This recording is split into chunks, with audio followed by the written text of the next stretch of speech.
আপনি কেন আমাকে বলবেন? আমি সদর ইউনিয়ন আমি আপনার এখানে শুনেন আমি আপনার এখানে আপনি আনলিগাল কাজ চালাবেন এখানে আমরা আপনার এখানে আমি আসার আগে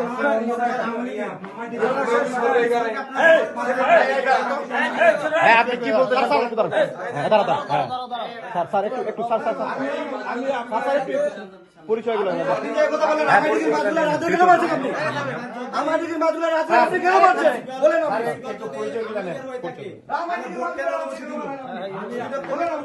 পরিচয় করে দিই। আপনি আমাকে বলছেন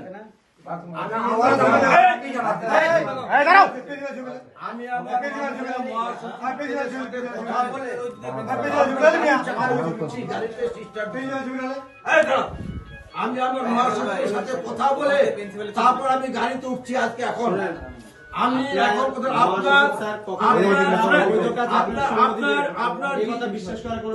আপনার নিজ অনেস্টি আপনার হরিপুরের মানুষ প্রমাণ করছে যখন অন্ধকার রাত্রের বেলা আপনি একটা সরকারের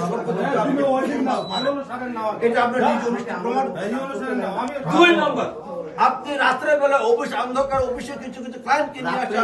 আমি অফিস করব, দিনে করব, ভোরবেলা করব, সেটা একান্তই আমার বিষয়।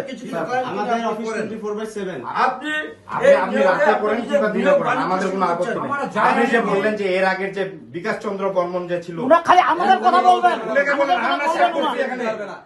আমাদের ব্যাপারে না, আমাদের ব্যাপারে কমপ্লেইন যদি থেকে থাকে আপনি যাচাই করুন। কালচার তৈরি করে তখনও কিন্তু না না আমরা সেভ করছি, আমরা থেকে আমরা সেভ করছি ওনাকে।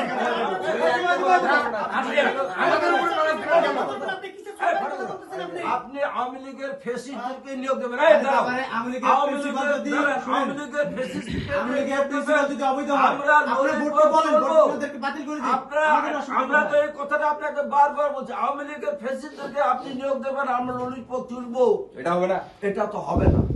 আপনি আওয়ামী লীগের সকল যত বহিষ্কার করে দিন। নিয়োগ পরীক্ষা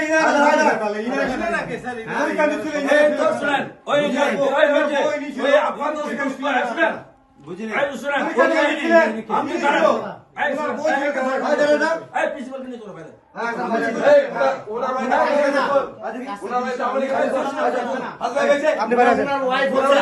ভাইস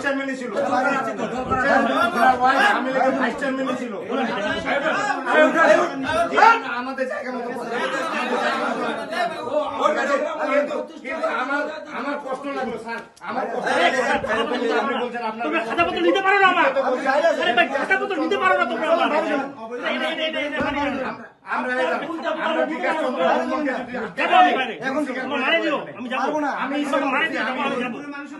আমি সেভ করছি, আমি হরিপুরের মানুষ আমরা সেভ করছি, আমরা সেভ করছি। আর কারোর সাথে আমাকে তুলনা করতে পারেন না, এটা না।